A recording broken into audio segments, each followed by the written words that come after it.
Yo, what's up, everybody? Welcome to Let's Talk Football with your boy Lord Mello. We're back with another one. This is the weekend review of all the big fixtures that happened throughout this weekend. Shout out to everybody that's been supporting the channel. Please don't forget to subscribe. Press the notification bell for all to get notified for all the future drops. Please press the like button under the video and leave a comment below.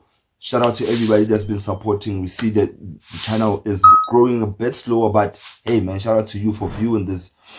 And let's get into it, man. We're gonna start with locally. Locally, we had a big match this weekend: Sundowns versus Kaizer Chiefs, and it was a controversial game, basically because of the officiating. Mamelodi Sundowns won 2-1. Mamelodi Sundowns won 2-1. And, okay, let's start here. Kaizer Chiefs look good. Well, they looked good in the second half. And with that being said, I'm gonna say this. Mangoba should try to get this thing right, because we can't keep dropping our performances when we make substitutions, right? And I think he made a mistake of taking Themba Zwane and Ribeiro Costa off. But before we get to that, let's start with how the game started. We started brightly, rotating the ball very well. Kaizer Chiefs were a bit reserved. They were a bit reserved in the beginning of the game, so we pretty much could take control of the game. They got the lead with basically it was out of nowhere, because they didn't have the ball, they didn't do nothing. They just got a chance, broke our high line, and got the opening goal. Cool. By that time, I was confident enough that we're gonna come back into the game. Based on watching the previous games of Kaizer Chiefs, I knew they won't play the full 90 minutes.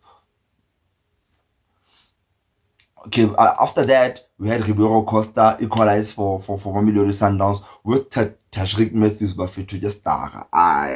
Tajrik just tara bafethu. The through ball to Ribeiro slipped in Ribeiro Costa. He equalized for us 1-1, and we were back in the game. At that point, I was very confident that we're gonna win the game. I really thought from there on we're gonna score at least 2 or 3 goals more to kill the game. Vela, we got our second goal. That was the controversial part of the game. We got our second goal, and I must say, as a Mamelodi Sundowns supporter, it was offside. It was offside. But on the other hand, there's nothing we can do about it, because firstly, we know the officiating in the PSL is bad. It's bad. Secondly, I see other people calling out for VAR, that we should be having VAR in the country. Well, of course we might need VAR, right? VAR might be very helpful to make certain calls, but we're gonna have VAR and still have incompetent officials. So I don't know if it's gonna make that much of a difference, because at the end of the day, even if we have VAR, the referees still have to make some calls, right? And sometimes they do have to decide if they're gonna check of VAR or not. But hey, man, either way, man, congratulations to Mamelodi Sundowns. We are 3 wins out of 3, top of the table, and I hope we can continue. I just think we can improve our second half, man, because honestly, I think that the level dropped a bit, and that gave Kaizer Chiefs a chance to come back into the game. They could easily equalize. We give away too much chances, and it's not even the Kaizer Chiefs game only. Even in the Marumo Gallants game, in the second half, we gave away too many chances. I think we should take more control of games, at least for 90 minutes straight. At least after we've made those substitutions. I hope, because I think if we had left on Zwane or Ribeiro, one of the two, if we left one of the two on the field, we would still have that threat going forward, and we would still have that control. But the coach decided to take both of them off around the 60th minute. And I think that was a huge mistake because it gave Kaizer Chiefs the momentum to come back into the game. We went deep. We brought in more defenders, and I think that was just wrong calls from the coach. I think he can do better with the substitutions, right? Because taking off Ribeiro and Zwan is basically taking out the control out of the team because those two players help us control the game. I would have rather had one of the two, maybe Zwane or Ribeiro, and then have Mukulisi come in. Probably drop Aubry to the left back and have one of those guys come into the midfield. Or have who's this? Spelem Kulisi come into the midfield to help control the game because we were losing balls very easily, and I think we could have done better. But otherwise, I think we can build on that, and I think Coach Mangoba should pay attention to the chances that we give away because once we play a high quality team, more especially in the Champions League. If you're gonna play like that in the Champions League, you're gonna get punished. You're gonna get punished because we're gonna concede more goals. We give away pointless chances. We keep a high line where it's not necessary. Our line was too high. Even the goal for Kaizer Chiefs, it was because of the high line that we played. Lubusa wasn't in line with the rest of the defense, and he kept Kaizer Chiefs striker on side, which I think we could do better with that. But otherwise, man, I'm happy with the result. Top of the table, three wins out of 3. So yeah, man, I'm happy with that. Okay, moving on from that, Barca. Oh man, the winning streak in the La Liga comes to an end for Barcelona. I think the performance was bad. Our performance was bad, and I think more than anything, I think it was caused by the changes that the coach made. And don't get me wrong, I'm not blaming Hansi Flick for this because the changes had to be done. Rafinha, Yamal, who else? We don't have midfielders. So Rafinha, Yamal, Inigo Martinez, they had to rest because they've been playing every minute this season. They had to rest. And then he brought in Pedri because he didn't play the last game. Eric Garcia is still trash. And then we had who's this kid? Dominguez playing with Pau Kubasi in the center back, right? He brought in Gerard Martin in the left back position. And then the front line we had Ferran Torres, trash, with Lewandowski and Paul Victor. Paul Victor played a very good game. But basically, I think the changes the coach made had to be done because we have a Champions League game during the week, plus the load of the minutes. Those players that were rested had to be rested because we have a lot of games coming.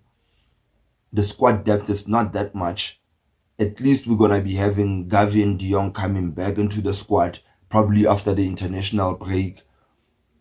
But overall, I think we could have performed better. There were too many mistakes. Ferran Torres not taking his chances.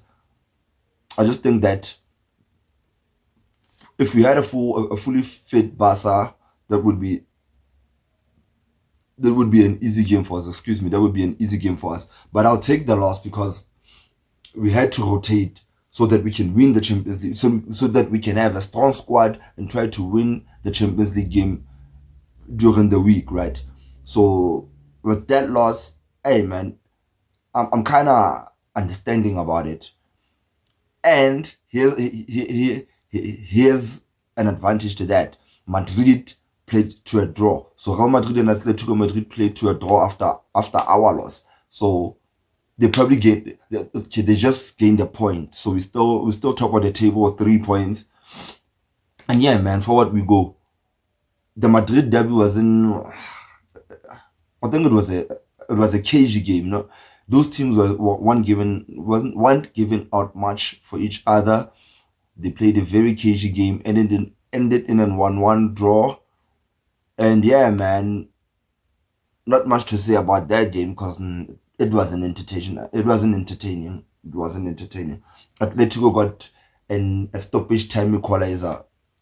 The game was basically done when Angel Correa equalized for Atletico. So they played to at 1-1, which keeps Barcelona top of the table, 3 points lead over Real Madrid. So we're still out here. And then we move to the Premier League. I think we're gonna close it up with Chelsea. So let's start with the United Spurs game. United is trash, guys. Sorry for this, but Man United is trash. I don't know what they're gonna do about it. I don't know if they're gonna sack Ten Hag, because Eric Ten Hag, and it's not he's not the only problem with Manchester United. I think the players are a problem. The coach is a problem. They don't know what kind of style they want to play, and I think it showed yesterday. They didn't know what to do with the ball. Tottenham dominated them, and I think in the second after when Manchester United played well when they were a man down, when they played with 10 men, they looked a bit better in the second half, but the game was already gone from there. First half, Tottenham dominated. Spurs could have went to halftime maybe 4-5-0 up with the chances they got. But at the first half, United was poor. They were poor. I don't think United fans could be looking for a top 4 finish with that performance. And I think them getting a coach, like sacking Ten Hag right now and getting a coach, it's not gonna make much of a difference because the squad is still the same. And the next coach might want his own players, right? So I think that's gonna be a problem. Bruno Fernandes got a red card in the first half. Aye man. That was an unnecessary kick, I might say. I'm not even gonna say a tackle. That was a kick. I think he slipped, and then he kicked out his foot. That's a straight red because it was high above and might have endangered the player. So I think, hey man, the call costed Manchester United, but it had to be done, man. That red card had to be called. Well, I'm gonna say I think Eric Ten Hag is gonna be sacked before or during Christmas, right? Like during the Christmas period. Ten Hag is not gonna be a Manchester United coach by January. I promise you that. By January, Ten Hag will be gone.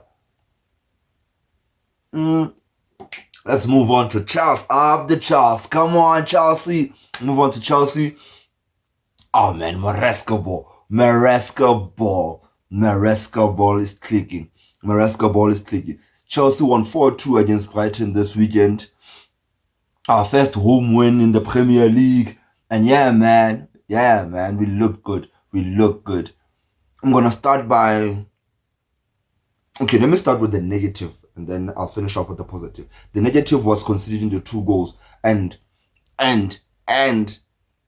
those 2 goals were courtesy of our problem. Sanchez, oh my god, Sanchez needs to leave, guys. I don't know if Maresca sees this. I don't know, guys, but Sanchez needs to leave Chelsea, or maybe be the third goalkeeper. I wouldn't mind if he's the second or third choice goalkeeper, because right now we can't be depending on this guy to be our number 1. With the mistakes that he's making, bro, I really think us facing